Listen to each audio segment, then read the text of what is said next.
क्या साइंटिस्ट ने सोल यानी आत्मा के होने का सबूत ढूंढ निकाला है? साइंटिस्ट ने शरीर से निकलती एक बहुत ही वियर्ड चीज, एक ऑरा की तरह दिखने वाली चीज को अपने इंस्ट्रूमेंट्स में कैप्चर कर लिया है। इंटरनेट पर भी आपने देखा होगा, कई रिपोर्ट्स ऐसा क्लेम कर रहे हैं।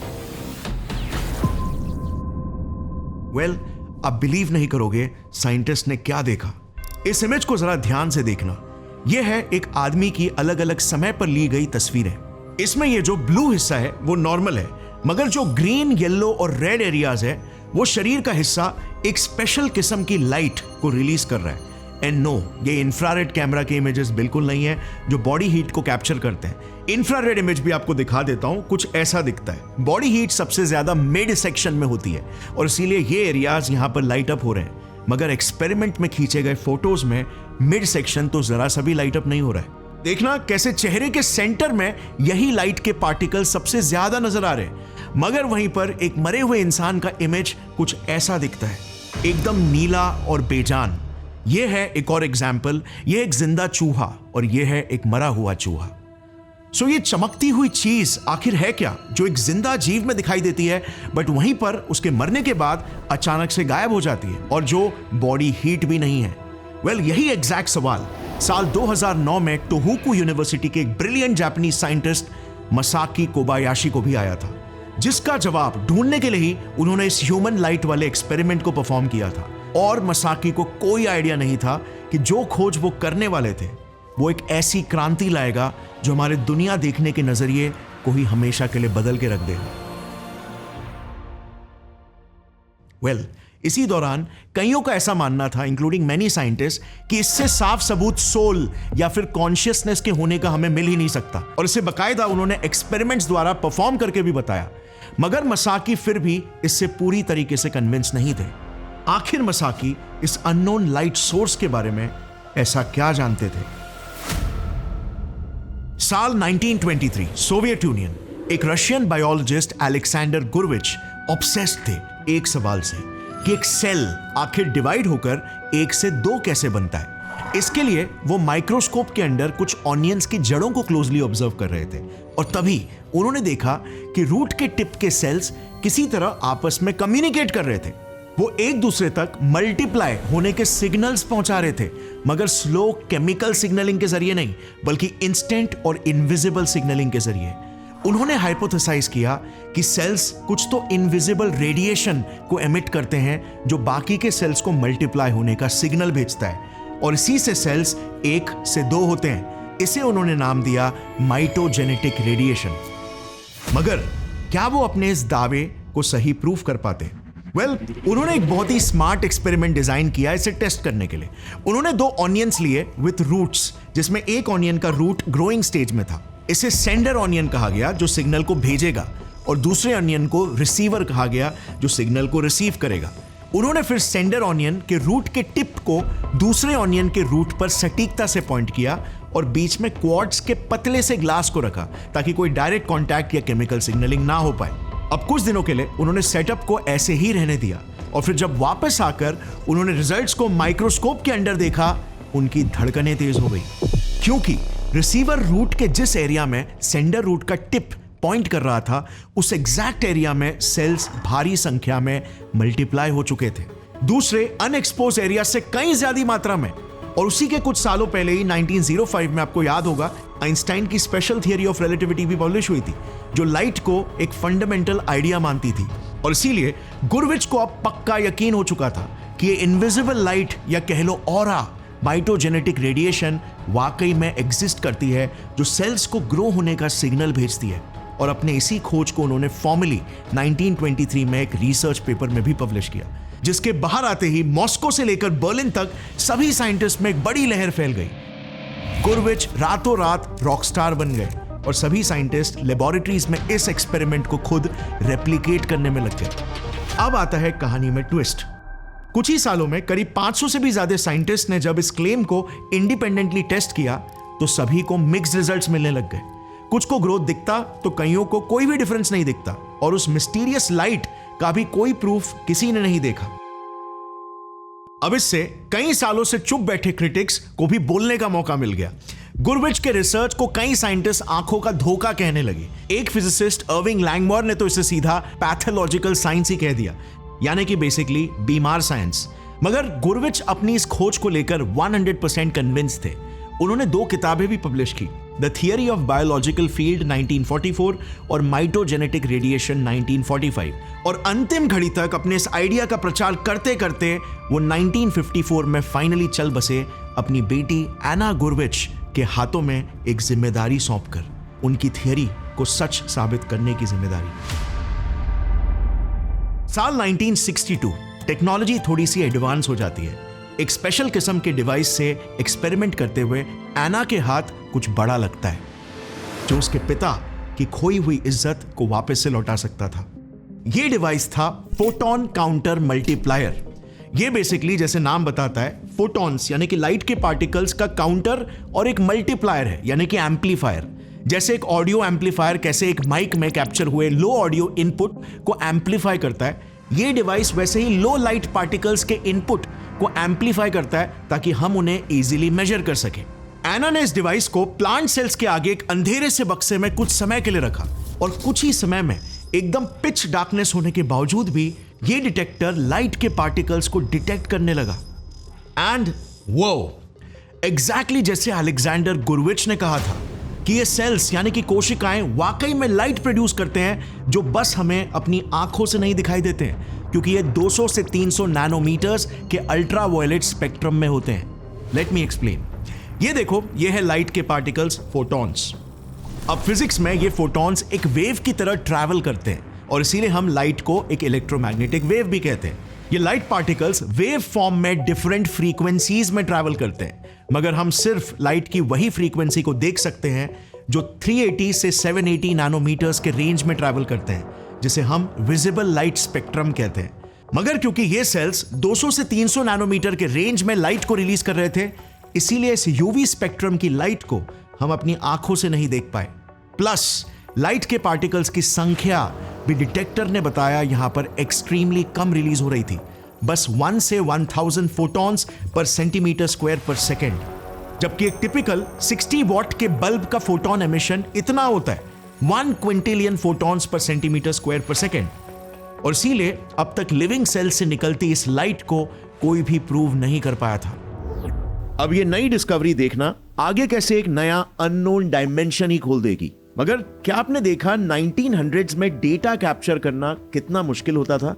मगर आज fortunately data science, AI algorithms और मशीन लर्निंग मॉडल्स जैसे एडवांस टेक्नोलॉजीज अवेलेबल है, जिससे ये पूरा प्रोसेस एक तरह से ऑटोमेट हो गया है। और इसीलिए आज science, technology, management, marketing, business या इवन मीडिया, आप कोई भी फील्ड ले लो, डेटा साइंस, एआई और मशीन लर्निंग ऐसे फ्यूचर प्रूफ स्किल्स है जिनका डिमांड तो बहुत ही हाई है, बट अनफॉर्चुनेटली इन स्किल्स की ट्रेनिंग ना के बराबर है। बट यही प्रॉब्लम सॉल्व करने के लिए स्केलर, जो कि एक ऑनलाइन टेक लर्निंग प्लेटफॉर्म है, उनके पास इन सभी फील्ड्स में प्रैक्टिकल प्रोग्राम्स अवेलेबल है, ताकि स्टूडेंट्स सिर्फ एक डिग्री हासिल ना करें बल्कि करियर रेडी बन सके। इनफैक्ट यहाँ पर स्टूडेंट्स को टॉप टेक कंपनीज के इंडस्ट्री एक्सपर्ट से मेंटरशिप भी मिलती है। और अब तक स्केलर ने 15,000 लर्नर्स के करियर्स को ट्रांसफॉर्म भी कर लिया है। स्केलर ने गूगल, फ्लिपकार्ट, मेटा जैसे 900+ कंपनीज के साथ भी पार्टनरशिप कर रखा है, जिनमें प्लेसमेंट्स करवाने के लिए स्केलर की टीम स्टूडेंट्स की मदद भी करती है। Plus Scaler learners also get access to 100 capstone projects. But सबसे अच्छी चीज ये है कि सब कुछ आपको सिंपल 2 साल के EMI ऑप्शन में भी मिल जाएगा, दैट टू विद 0 इंटरेस्ट। इनका लिंक मैंने नीचे डिस्क्रिप्शन में डाल दिया है। Do consider checking them out, क्योंकि अगर आपका गोल एक टेक लीडर बनना है तो Scaler can be your launch pad. And now let's jump back to our topic. अब नेचुरली इतने बड़े डिस्कवरी के बाद एक बार फिर से कई साइंटिस्ट गुरविच के काम में इंटरेस्ट लेने लगे।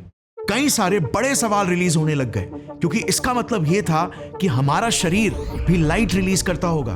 तो क्या इस लाइट का हमारे जिंदा रहने में कोई रोल होता होगा? कहीं हमारे बॉडी के मेन फंक्शंस इसी लाइट पर तो डिपेंडेंट नहीं? अगर हां, तो क्या हम किसी के शरीर से निकलते इन्हीं लाइट पार्टिकल्स को मेजर करके किसी इंसान के हेल्थ के बारे में बता सकते हैं क्या, कि उसे कोई छुपी संगीन बीमारी तो नहीं जो उसे समय से पहले साइलेंटली मार रही है, कोई छुपा हुआ कातिल जैसे कैंसर? फ्रिट्ज एल्बर्ट पॉप इन्हीं में से एक साइंटिस्ट थे जो 1970s में कैंसर रिसर्च को लेकर काफी ऑब्सेस्ड थे। इसी दौरान यूनिवर्सिटी ऑफ मार्बर्ग में उनके सामने गुरविच के रिसर्च पेपर्स आते हैं और वो इस पूरे living cells light particles emit करते हैं वाले कॉन्सेप्ट से बहुत ही फैसिनेट होते हैं। वो इन इतिहास में पहली बार बायोफोटॉन्स नाम देते हैं और इस प्रोसेस को अल्ट्रा वीक फोटोन एमिशन और इस पर और गहराई से रिसर्च करने लगते हैं। वो इन पार्टिकल्स के एग्जिस्टेंस को खुद सबसे पहले एक्सपेरिमेंट्स के जरिए टेस्ट तो करते हैं, मगर इसी के साथ वो एक बड़ा खुलासा भी करते हैं कि ये जो फोटॉन्स है ना, ये ऐसे ही रैंडम लाइट के लीकेजेस नहीं है, बल्कि ये सेल्स का, इवन हमारे शरीर का एक सोफिस्टिकेटेड कम्युनिकेशन सिस्टम है जो हर एक फंक्शन को रेगुलेट करता है, डीएनए रिपेयर से लेकर ग्रोथ और मेंटेनेंस तक। उन्होंने क्लेम किया कि ये बायोफोटॉन्स कोहेरेंट पैटर्न्स बनाते हैं, जिस पैटर्न के जरिए important biological information effectively communicate होती है। अब कोहेरेंट पैटर्न्स ये बेसिकली एक क्वांटम मैकेनिक्स का वर्ड है, जिसके बारे में अगर एकदम शॉर्ट में समझाऊं तो देखो, अगर कई सारे वेव्स एक ही पैटर्न या ऑर्डर में अलाइन होते हैं ना, फोकस होते हैं ना, तो उसे कोहेरेंट पैटर्न कहा जाता है। जैसे एक लेजर लाइट जो एकदम फोकस्ड तरीके से यूनिडायरेक्शनली ट्रैवल करती है। और इसीलिए इंटरनेट पहुंचाने वाले ऑप्टिकल फाइबर्स भी लेजर लाइट का इस्तेमाल करते हैं डेटा पैकेट्स पहुंचाने के लिए, क्योंकि इंटरफेरेंस ना होने की वजह से कम्युनिकेशन सुपर इफेक्टिवली होता है। बट वहीं पर अगर उन वेव्स का ऑर्डर एक जैसा नहीं हुआ तो उन्हें इनकोहेरेंट पैटर्न कहा जाता है। जैसे एक बल्ब फॉर एग्जाम्पल, जो जब ऑन होता है तो रैंडमली लाइट को चारों दिशा में छोड़ता है। इससे काफी इंफॉर्मेशन वेस्ट हो जाती है और कम्युनिकेशन वीक हो जाता है और ढेर सारा एक्स्ट्रा नॉइज भी क्रिएट होता है। मगर फ्रिट्ज एल्बर्ट पॉप ने कैसे ये कह दिया कि ये सेल से निकलती लाइट कोहेरेंट पैटर्न्स ही बना रही है?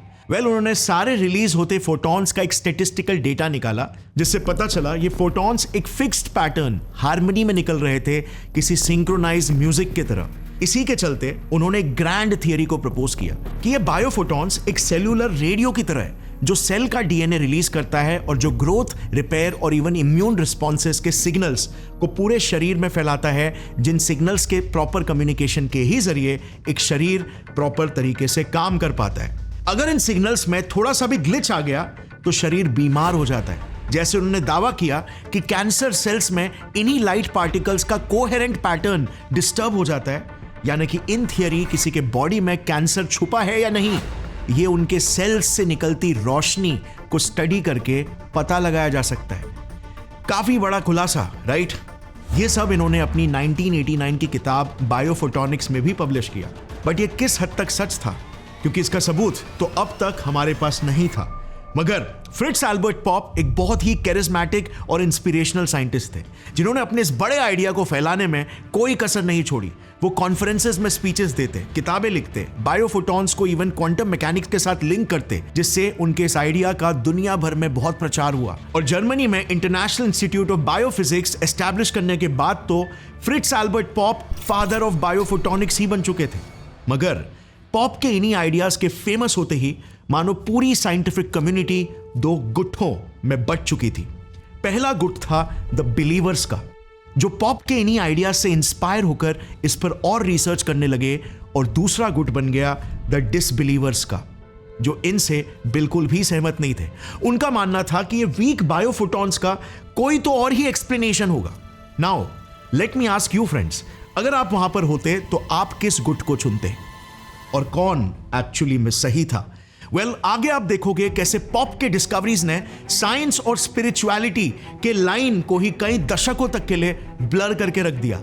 साइंटिस्ट तक समझ नहीं पा रहे थे कि क्या साइंस है और क्या स्पिरिचुअलिटी या मेटाफिजिक्स। इसका असर कुछ ऐसा पड़ा, इवन आज तक कई कॉमन लोग साइंस और स्पिरिचुअलिटी में डिफरेंस ही नहीं समझ पाते, साइंटिफिक प्रूफ्स और स्पिरिचुअल क्लेम्स / स्पेक्यूलेशंस में अंतर ही नहीं समझ पाते, और विश्वास और अंधविश्वास में फर्क नहीं पहचान पाते। Some people's auras are more weaker than others, and some people's auras are more, you gravitate towards them more, and that's the difference between a star and a non-star, to be frank. It's an energy, and that aura particularly, it grabs people's eyes, and not all people's nazar eyes is good.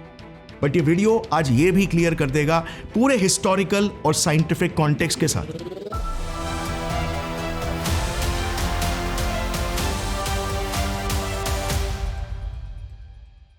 So back to 1990s, Fritz Albert Popp से inspire होने वाले कई scientist में से एक थे Russian scientist Constantine Korotkov, जिन्होंने 1990s में कुछ एब्सोल्युटली माइंड ब्लोइंग डिस्कवरीज का दावा किया, जिनमें से एक थी ये डिस्कवरी कि एक इंसान की मौत के बाद उसकी बॉडी 24 से 48 आवर्स तक धीरे धीरे करके कॉन्शियसनेस को एक ऑरा के रूप में छोड़ती है। 1990s में कॉन्स्टेंटीन ने एक ऐसा डिवाइस बनाया जिससे वो सिर्फ एक इंसान की ऑरा, जिसे वो बायोफील्ड कहते थे, को मेजर करके पता लगा सकते थे कि पेशेंट का एनर्जी स्टेट क्या है, उसे कोई फिजिकल या मानसिक पेन या बीमारी तो नहीं। इस डिवाइस का नाम था गैस डिस्चार्ज विजुअलाइजेशन, GDV, और कॉन्स्टेंटीन का यह मानना था कि यह ऑरा कॉन्शियसनेस का ही एक सबूत है जो सिर्फ एक इंसान के फिजिकल और मेंटल हेल्थ पर ही नहीं बल्कि स्पिरिचुअल हेल्थ पर भी डिपेंडेंट है। 1998 में उन्होंने एक किताब भी लिखी जिसका नाम था लाइट आफ्टर लाइफ, जिसमें उन्होंने कई कंट्रोवर्शियल क्लेम्स किए। जैसे उन्होंने लिखा कि इंसान के मरने के बाद उसकी बॉडी धीरे धीरे करके अपने ऑरा यानी कॉन्शियसनेस को अपने आसपास के एरियाज और ऑब्जेक्ट्स में रिलीज करती है, जैसे मानो शरीर से आत्मा निकल रही हो। उनके हिसाब से इसे GDV डिवाइस से मेजर भी किया जा सकता है क्योंकि आसपास के ऑब्जेक्ट्स के एनर्जी लेवल्स चेंज होने लगेंगे। इवन एक इंसान कैसे मरा उस पर भी डिपेंड करता है कि वो कैसी ऑरा छोड़ेगा। अगर वो अननेचुरल या वायलेंट तरीके से मरा हो तो उसके शरीर से निकलने वाले ऑरा की लाइट भी एकदम इंटेंस, इररेगुलर और प्रोलॉन्ग्ड होगी जो अनरिजॉल्व्ड इमोशंस को रिफ्लेक्ट करेगी। और अगर पीसफुल तरीके से नेचुरल डेथ हुई हो तो स्टेडी एंड स्मूथ तरीके से रिलीज होगी। बेसिकली कॉन्स्टेंटीन ने अपने काम से साइंस और स्पिरिचुअलिटी को जोड़ने की कोशिश की, जो कि अच्छी कोशिश थी, बट अनफॉर्चुनेटली जितनी पॉपुलैरिटी इनके बुक को मिली उतना इनके काम ने साइंटिफिक कम्युनिटी में क्रेडिबिलिटी हासिल नहीं की, क्योंकि कॉन्स्टेंटीन के एक्सपेरिमेंट्स बहुत ही छोटे सैंपल साइजेस में किए गए थे और कोई भी एक्सपेरिमेंट पीयर रिव्यूड नहीं था, यानी कि मल्टीपल दूसरे साइंटिस्ट द्वारा टेस्टेड और वेरीफाइड नहीं था। मतलब अच्छा चांस था कि शायद कॉन्स्टेंटीन रिजल्ट्स को मिस इंटरप्रेट कर रहे थे, यानी अलग तरीके से देख रहे थे। आगे बताऊंगा इनके साथ एग्जैक्टली क्या हुआ था। मगर 1990s में ही एक साइंटिस्ट थे जापान से, मसारू इमोटो, जो आज भी एक्सट्रीमली पॉपुलर है और जिन्होंने तो एक कदम और आगे जाकर इसी लाइट के कॉन्शियसनेस या एनर्जी फील्ड होने वाले आइडिया को यूनिवर्सल बता दिया, यानी कि सिर्फ इंसानों में ही नहीं बल्कि कॉन्शियसनेस एक फील्ड की तरह होती है जो पूरे यूनिवर्स में है, इंक्लूडिंग वाटर, यानी कि पानी में भी। यस, पानी में कॉन्शियसनेस। कई लोग तो इस आइडिया को पानी पीकर भी नहीं निकल पाएंगे, बट इमोटो ने पानी से बात करते हुए कुछ माइंड ब्लोइंग एक्सपेरिमेंट्स परफॉर्म करके दिखाए, इसे प्रूफ करने के लिए, जो कि वर्ल्ड फेमस भी हुए। उन्होंने 2 कंटेनर्स में डिस्टिल्ड यानी कि प्योर पानी लिया। एक कंटेनर को उन्होंने पॉजिटिव मैसेजेस से एक्सपोज किया और दूसरे को नेगेटिव मैसेजेस से। जैसे उन्होंने एक कंटेनर के बाहर कुछ पॉजिटिव वर्ड्स को चिपकाए इनवर्ड फेसिंग एंगल में, वर्ड्स जैसे कि लव, ग्रैटिट्यूड, पीस, हार्मनी, तो वहीं पर दूसरे कंटेनर में उन्होंने नेगेटिव वर्ड्स को चिपकाए जैसे हेट, इविल, स्टूपिड और डिसगस्ट। अब पॉजिटिव कंटेनर के सामने उनके स्टाफ पॉजिटिव वर्ड्स को वर्बली भी बार बार दोहरा रहे थे, तो नेगेटिव कंटेनर्स के सामने नेगेटिव वर्ड्स को दोहरा रहे थे। और फिर फाइनली उन्होंने उन दोनों कंटेनर्स में से छोटे 0.5 ml के सैंपल्स लिए, उन्हें एक प्लेट में डाला और उसे -20 डिग्री सेल्सियस में फ्रीज करने के लिए रख दिया। उन्होंने पाया कि पॉजिटिव कंटेनर्स के सैंपल्स के आई स्ट्रक्चर्स या स्नोफ्लेक्स ज्यादा हेल्दी और स्ट्रक्चर्ड और सिमेट्रिकल थे, मगर वहीं पर नेगेटिव मैसेज को एक्सपोज्ड वाटर के आइस का स्ट्रक्चर बहुत ही एसिमेट्रिकल, अनहेल्दी और इररेगुलर सा था। इसे उन्होंने कई बार टेस्ट किया अलग अलग मैसेजेस के साथ। इवन उन्होंने सिटीज के टैप वाटर और नेचुरल माउंटेन वाटर में भी फर्क निकाला और कहा सिटीज के टैप वाटर में बहुत ज्यादा नेगेटिव एनर्जी होती है और नेचुरल वाटर में positive energy. When water travels in the city, it collects negative information from the people and pollution. What concerns me is that water from any big city tends not to form beautiful crystals. इमोटो ने साल 2003 में अपनी किताब भी publish की, the hidden messages in water, जो New York times best seller बन गई। इवन आज भी इस किताब के अमेज़न पर 4.7 स्टार्स की रेटिंग है। सो क्या ये वाकई में सच था? क्या साइंस जो डिस्कवर कर रहा था वो कहीं ना कहीं स्पिरिचुअलिटी से कनेक्ट होते हुए दिख रही थी? जैसे इमोटो ने भी ये भी कहा था कि वाटर हमारे 4 डिमेंशंस को सोल के 5th डिमेंशन से कनेक्ट करता है। क्या इमोटो ने कुछ मिस कर दिया था? वेल, इसका जवाब भी बहुत ही जल्द आपको आगे दूंगा, बट अभी के लिए जरा फोकस करते हैं साइंटिस्ट के गुट नंबर 2 पर, द डिसबिलीवर्स पर। सेकेंड स्कूल ऑफ थॉट वाले साइंटिस्ट जो फ्रिट्ज एल्बर्ट पॉप के इंटरप्रिटेशन से बिल्कुल भी सहमत नहीं थे, उन्हें लगा पॉप एक्सपेरिमेंट में मिलने वाले रिजल्ट्स को मिस इंटरप्रेट कर रहे हैं और भटक गए हैं। इस ग्रुप में मेजरली 3 साइंटिस्ट थे, फ्रिट्ज से शेफर, टेरेंस क्विकेंडन और जापान से मासाकी कोबायाशी। देखो, उस वक्त तक तो ये without a doubt proper experimental proofs के साथ एस्टैब्लिश हो चुका था कि हमारी बॉडी और इवन प्लांट और एनिमल सेल्स बहुत ही वीक इंटेंसिटी की लाइट छोड़ते हैं, अल्ट्रा वीक फोटोन एमिशंस या बायोफोटॉन्स। जैसे हमने देखा था कुछ 1 से 1000 फोटॉन्स पर सेंटीमीटर स्क्वायर पर सेकेंड के रेंज में।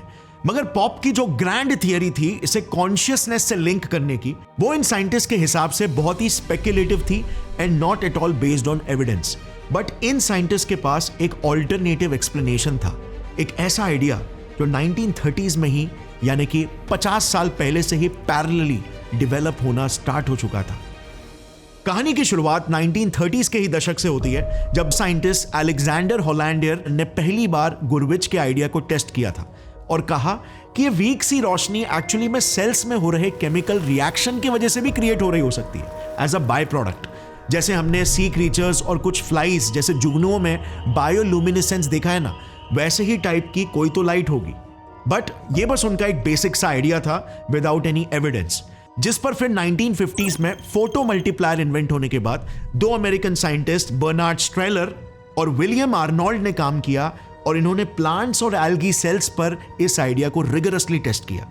अब कई एक्सपेरिमेंट्स और टेस्ट्स करने के बाद उन्होंने बकायदा इसे रिसर्च पेपर में भी पब्लिश किया। ये वाला research paper light production by green plants, वो भी एक proper peer reviewed science journal of general physiology में, यानी कि उनका ये रिसर्च अप्रूव्ड था बाय अदर साइंटिस्ट। इस पेपर में जैसे आप देख सकते हो, इन्होंने रिवील किया कि ये जो रोशनी प्लांट से निकल रही है ये एग्जैक्टली प्रोपोर्शनल है प्लांट्स में हो रहे मेटाबॉलिक एक्टिविटीज यानी फोटोसिंथेसिस से। तो चलो, अब तक ये तो क्लियर हो गया था कि इस लाइट का मेटाबॉलिज्म के साथ कोई तो लिंक है, जिसे केमिल्यूमिनेसेंस भी कहते हैं। मगर ये वीक फोटॉन्स एग्जैक्टली क्रिएट कैसे हो रहे हैं, इनके पीछे का एग्जैक्ट मैकेनिज्म क्या है, फिजिक्स और केमिस्ट्री के कायदे या फिर स्पिरिचुअल कानून, इसे एकदम रूट लेवल पर समझने के लिए हमें एडवांस टेक्नोलॉजी की जरूरत थी, ऑप्टिक्स और फोटोग्राफी में। और 1980s में सिर्फ एक ही देश था जो इसमें सबसे आगे था। बताओ कौन सा देश? जिस देश में इवन आज तक ऑलमोस्ट सारे के सारे टॉप कैमरा मैन्युफैक्चरिंग कंपनीज भरे पड़े, जापान। मासाकी कोबायाशी जापान के टोहोकू यूनिवर्सिटी के एक बायोफिजिक्स और इलेक्ट्रॉनिक्स के रिसर्चर है।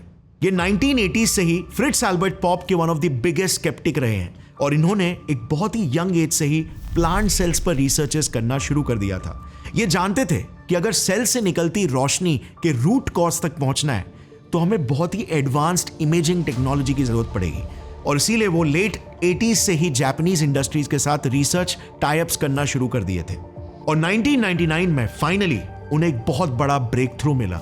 कोबायाशी ने कंपनीज जैसे हमामात्सु फोटोनिक्स के साथ मिलकर एक्सट्रीमली सेंसिटिव इमेजेस कैप्चर कर पाने के लिए एक सुपर एडवांस कैमरा बनवा लिया था, एक cooled charge coupled device camera, CCD camera. ये कैमरा मानो एक ब्लैक एंड व्हाइट टीवी से सीधा कलर टीवी के लेवल का शिफ्ट था, क्योंकि नंबर 1 ये कैमरा -120 डिग्री सेल्सियस तक कूल किया जाता था, जिससे इमेज कैप्चरिंग में थर्मल नॉइस ना के बराबर कैप्चर होती। नंबर 2, ये लिटरली एक सिंगल फोटॉन्स को तक डिटेक्ट कर सकता था, उनके exact location in space and time के साथ। पहले के फोटो मल्टीप्लायर ट्यूब डिवाइसेस तो सिर्फ फोटॉन्स को एक ही पॉइंट सोर्स में बस डिटेक्ट कर सकते थे, यानी बस कंफर्म कर सकते थे कि यस फोटॉन्स रिलीज हो रहे हैं, बट उनका रियल टाइम मल्टीपल लोकेशंस में इमेजिंग नहीं कर सकते थे। नंबर 3, ये नए CCD कैमरास एक पूरा 2D रियल टाइम मैप बना सकते थे, जो रियल टाइम इवॉल्व होता है based on the flow of photons. मतलब इससे अब हमें एग्जैक्टली पता चल सकता था कि एक सिस्टम में फोटॉन्स कहां से, कैसे और कब और कितने रिलीज हुए, जिससे लिटरली आप इन अल्ट्रा वीक फोटॉन एमिशंस को बहुत ही एक्यूरेटली स्टडी कर सकते थे। और नंबर 4, हाई थ्रूपुट लेंस के जरिए एक साथ लार्ज अमाउंट्स ऑफ इंफॉर्मेशन को भी प्रोसेस करना अब इजी हो गया था। इस जनरेशनल लीप वाले टेक्नोलॉजी के साथ कोबायाशी तैयार हो चुके थे एक हिस्टोरिकल एक्सपेरिमेंट कंडक्ट करने के लिए, एक रैट यानी चूहे के दिमाग से निकलती रोशनी को स्टडी करने के लिए उसके एग्जैक्ट सोर्स को पिन पॉइंट करने के लिए। एक्सपेरिमेंट काफी सिंपल था। उन्होंने कुछ चूहे लिए जिनके ब्रेन्स को एक्सपोज किया। इन्हें एक अंधेरे कमरे में सीसीडी कैमरास के आगे लगभग 20 मिनट के लिए रख दिया गया। साथ ही में इनके सिर के साथ एक ईईजी मशीन को भी कनेक्ट किया गया, ब्रेन की इलेक्ट्रिकल एक्टिविटीज को भी मेजर करने के लिए, और एक डिवाइस CBF यानी सेरिब्रल ब्लड फ्लो डिवाइस भी रखा गया उनके ब्लड फ्लो और रिजल्टेंटली ऑक्सीजन लेवल्स को भी मॉनिटर करने के लिए। सो इनको अब बेसिकली 3 टाइप का डेटा मिलने वाला था ब्रेन से। नंबर 1 ब्रेन की electrical activity, number 2 blood flow और ऑक्सीजन लेवल्स का डेटा, और नंबर 3 फोटोन एमिशन के एग्जैक्ट लोकेशंस और टाइम पीरियड्स का एक 2D graphical data. Experiment run करने पर इन्होंने कुछ इंटरेस्टिंग पैटर्न्स नोटिस किए। जब जब ब्रेन में इलेक्ट्रिकल एक्टिविटी या ऑक्सीजन लेवल्स स्पाइक होते तब तब ब्रेन ज्यादा फोटॉन्स को रिलीज करता, और यह पैटर्न बिल्कुल कंसिस्टेंट था। अब इलेक्ट्रिकल एक्टिविटी और ऑक्सीजन कंजम्पशन के इंक्रीज होने का मतलब तो साफ था कि सेल्स में न्यूरोनल एक्टिविटी हो रही है, जिसे सपोर्ट करने के लिए मेटाबॉलिज्म यानी कि एनर्जी प्रोडक्शन हो रहा है। और जब जब मेटाबॉलिज्म होता है तब तब क्या ज्यादा जनरेट होता है as a by product? Well, एक तरफ नॉर्मल प्लेन वाटर और दूसरी तरफ ROS यानी रिएक्टिव ऑक्सीजन स्पीशीज। अब वाटर तो क्लियरली फोटॉन्स एमिट नहीं कर रहा, सो ये ROS यानी कि रिएक्टिव ऑक्सीजन स्पीशीज कहीं ये तो छुपके से लाइट एमिट नहीं कर रहा। वेल, इस एक्सपेरिमेंट के डेटा से with proofs and evidence Kobayashi ने कुछ इंपॉर्टेंट डिस्कवरीज किए, जैसे नंबर 1 कि एक चूहे का दिमाग स्ट्रेस की वजह से लिटरली ग्लो करता है। यस, ये लाइट पार्टिकल्स फोटॉन्स एक एनिमल सेल में सेल मेटाबॉलिज्म के वजह से क्रिएट हो रहा है। नंबर 2, इस मेटाबॉलिक स्ट्रेस से ROS जो मेटाबॉलिज्म का ही एक बाय प्रोडक्ट है के लेवल्स भी इंक्रीज होते हैं। और नंबर 3 सबसे इंपॉर्टेंट, जैसे जैसे ROS इंक्रीज होता है वैसे वैसे फोटॉन्स भी इंक्रीज होते हैं। सो कहीं यही ROS ही तो फोटॉन्स के लिए रिस्पॉन्सिबल तो नहीं? क्या ROS ही वो छुपा हुआ चोर है जिसे हम आत्मा या कॉन्शियसनेस का सबूत समझ रहे थे? वेल, कोबायाशी इतनी दूर आकर यहीं पर नहीं रुकने वाले थे। अभी तो एक बहुत बड़ी डिस्कवरी और एक बहुत बड़ी क्रांति लाना बाकी था, क्योंकि अगर ये खोज सही थी तो इससे लिटरली कैंसर जैसी जानलेवा बीमारियों को समय से पहले ही रोका जा सकेगा।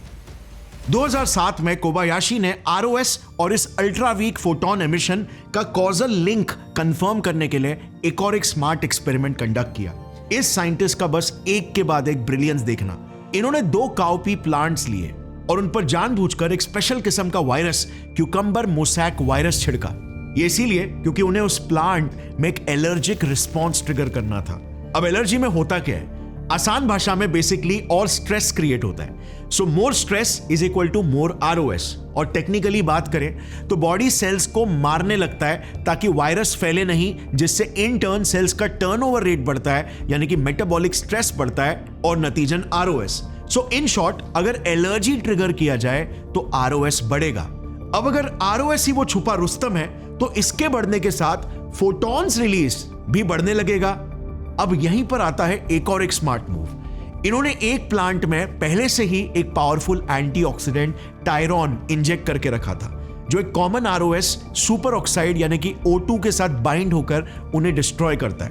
और फिर जब इन्होंने दोनों प्लांट्स में फोटॉन्स की मात्रा को मेजर किया तो ये देखा, नंबर 1, एग्जैक्टली जिन जिन एरियाज में जहां पर एलर्जी ट्रिगर हुई थी वहीं पर फोटॉन्स की संख्या स्पाइक हो गई थी, यानी प्लांट्स लिटरली एक्स्ट्रा ग्लो कर रहे थे वायरस से फाइट करते वक्त। इनफैक्ट एक ग्रेडियंट ही क्रिएट हो गया था, यानी जितना वो एलर्जी एरिया से नजदीक उतना ज्यादा फोटॉन्स। नंबर 2, एंटीऑक्सीडेंट टायरॉन ने इन फोटॉन्स की इंटेंसिटी को 50 से 80% तक कम कर दिया था, विच क्लियरली मेंट कि ROS ही इन फोटॉन्स का मेन कॉज था, क्योंकि एंटीऑक्सीडेंट्स तो ROS को ही तो कम करते हैं। इन्होंने फाइनली प्रूव कर दिया था कि ROS ही वो एक्चुअल रीजन है जिस वजह से हम ग्लो करते हैं। हम कितने आगे आ चुके थे इन बायोफोटॉन्स की रिसर्च में, स्पिरिचुअलिटी और स्पेकुलेशंस की दुनिया से वापस प्रैक्टिकल, लॉजिकल और हार्डकोर एविडेंस बेस्ड साइंस के डोमेन में। अब हाँ, इसका मतलब यह था कि हम इनसे सोल या कॉन्शियसनेस को तो डिटेक्ट नहीं कर सकते, बट कैंसर्स जैसी जानलेवा बीमारियां को 100% डिटेक्ट कर सकते हैं। 1995 में कोबायाशी ने चूहों पर किए एक्सपेरिमेंट्स में यह तो प्रूव कर लिया था कि कैंसर सेल्स नॉर्मल सेल्स के मुकाबले 1.51 से 4.73 टाइम्स ज्यादा ग्लो करते हैं। यानी कि एक तरह से ये कैंसर सेल्स लिटरली रोशनी के जरिए मदद की चीखें लगा रहे। बट ये एक्सपेरिमेंट्स चूहों पर किया गया था और साल 2004 में इन्होंने इंसानों में भी एडवांस्ड कैंसर सेल्स इमेजिंग के जरिए ये प्रूफ कर दिया कि cancer cells indeed normal cell से कहीं ज्यादा फोटॉन्स एमिट करते हैं, क्योंकि वो तेजी से अनकंट्रोलेबली फैलते हैं। इसका मतलब साफ था कि कैंसर का सबसे पहला ट्यूमर क्रिएट होने से भी पहले उसे एकदम बहुत ही अर्ली स्टेज में डिटेक्ट किया जा सकता है।